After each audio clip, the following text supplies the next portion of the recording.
Di video kali ini, aku akan membawakan sebuah cerita horor di mana ada jenazah yang dikafani dengan kain kafan yang berwarna hitam.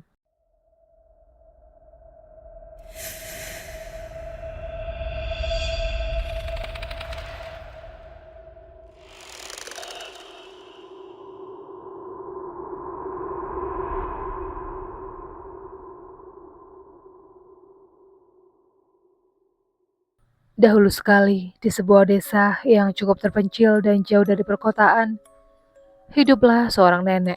Sebut saja namanya Nenek Lasmi. Beliau hidup sebatang kara, tinggal di sebuah gubuk reot di tepi persawahan yang terhampar luas di penghujung desa. Untuk memenuhi kebutuhan hidupnya, nenek renta ini tidak pernah meminta belas kasihan dari tetangga ataupun warga sekitarnya.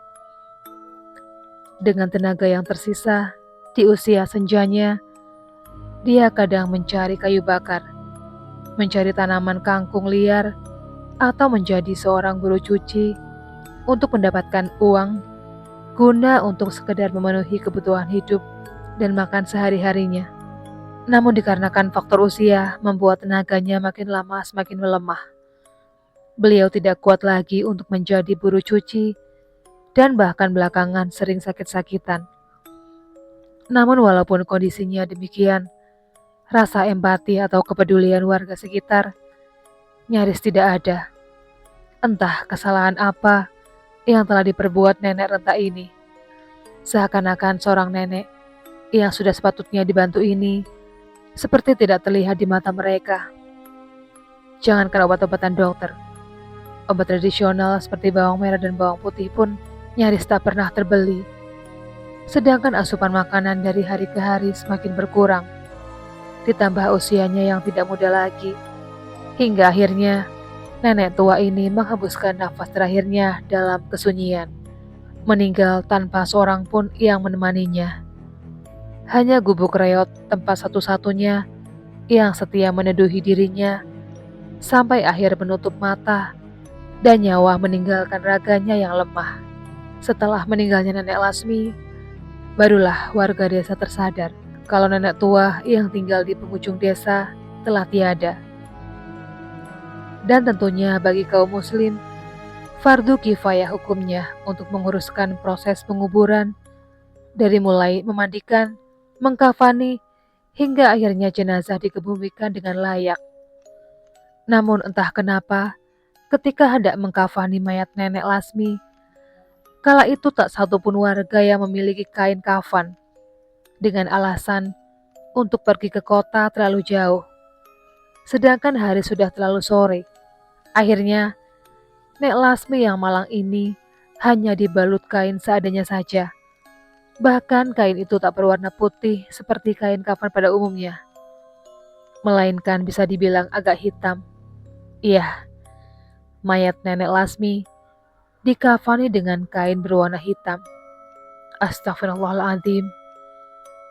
Mereka tak menyadari jika perbuatan mereka salah dan akan menuai masalah di kemudian hari.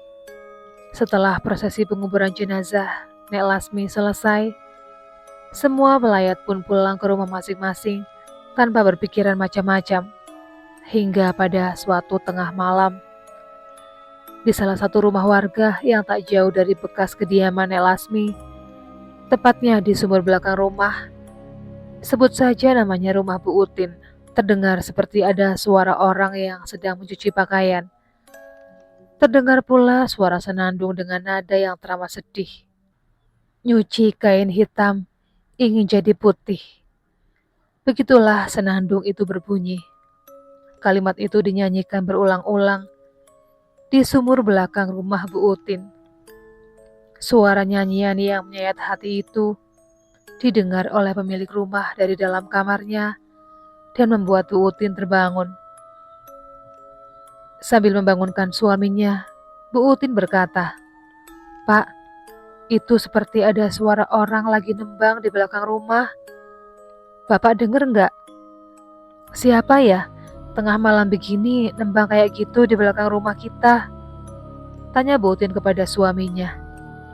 Suaminya Pak Usep memicingkan telinganya, dan benar saja, dia pun mendengar suara tersebut, suara senandung dari belakang rumahnya. Singkat cerita, mereka berdua pun mencari sumber suara tengah malam itu. Dan persis di depan pintu belakang yang menuju sumur, suara itu semakin terdengar jelas, diiringi oleh suara air layaknya orang yang sedang mencuci pakaian. Nyuci kain hitam ingin jadi putih. Demi menghilangkan rasa penasarannya, karena ingin tahu siapa gerangan orang yang bernyanyi tengah malam di sumur mereka, akhirnya Pak Usep dan Bu Utin mengintipnya dari sela-sela dinding pintu belakang yang sedikit renggang. Namun, apakah yang mereka lihat kala itu?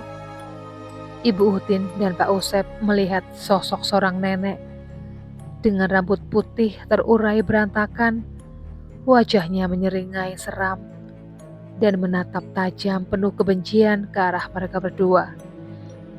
Seakan sosok itu tahu bahwa Pak Usep dan Bu Utin sedang memperhatikannya dari balik pintu. Pak Usep dan Bu Utin sangat mengenal persis siapa yang mereka lihat. Iya, itu adalah Nenek Lasmi yang dikuburkan beberapa hari yang lalu. Tanpa pikir panjang, mereka berdua lari tunggang langgang masuk kembali ke dalam kamar dan langsung mengunci diri, bersembunyikan selimut. Semenjak kejadian itu, gemparlah di desa mereka kalau arwah Nenek Lasmi gentayangan dan selalu mengganggu warga sekitar. Hampir setiap malam di setiap sumur dan kamar mandi warga tak luput didatangi oleh arwah nenek itu sambil bersenandung dengan wajah yang menyeramkan. Mungkin arwah nenek itu tidak tenang karena merasa diperlakukan tidak baik dengan dikuburkan menggunakan kain kafan berwarna hitam. Hampir 40 malam lamanya, arwah Nenek Lasmi datang meneror warga sekitar dengan nyanyian menyayat hati yang sangat memilukan. Seakan-akan meminta agar kain kafan yang membalut dirinya digantikan dengan yang semestinya. Bahkan gangguan itu sampai terdengar keluar desa. Juga warga sekitar yang agak jauh dan tidak tahu menahu mengenai hal ini pun ikut terkena imbasnya. Karena selama 40 hari bisa dikatakan hampir semua rumah warga didatangi, walaupun jauh dari kediaman Nek Lasmi.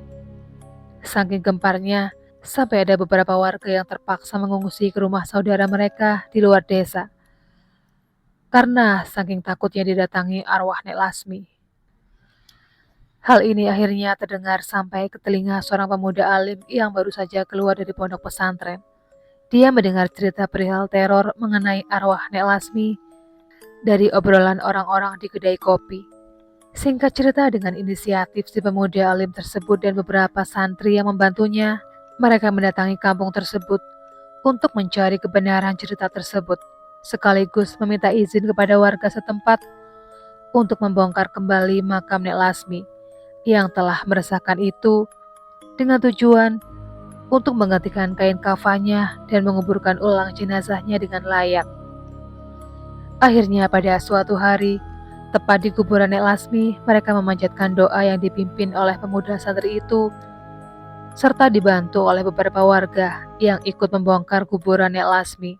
Mereka mendapati jenazah Nek Lasmi yang masih utuh, seakan seperti sedang tidur lelap dengan kain hitamnya itu.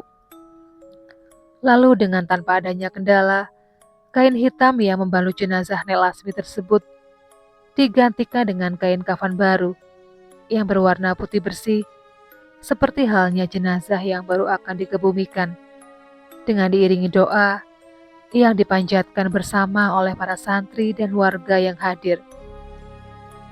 Tempat peristirahatan nenek itu pun kemudian dirapikan kembali seperti semula. Begitulah kisah ini berakhir. Dan semenjak itu, tidak ada lagi terdengar gangguan atau penampakan dari nenek malang tersebut. Buat kalian yang suka dengan channel ini, jangan lupa untuk menekan tombol subscribe-nya supaya channel ini semakin berkembang. Sekian dulu video kali ini, jumpa lagi di video berikutnya.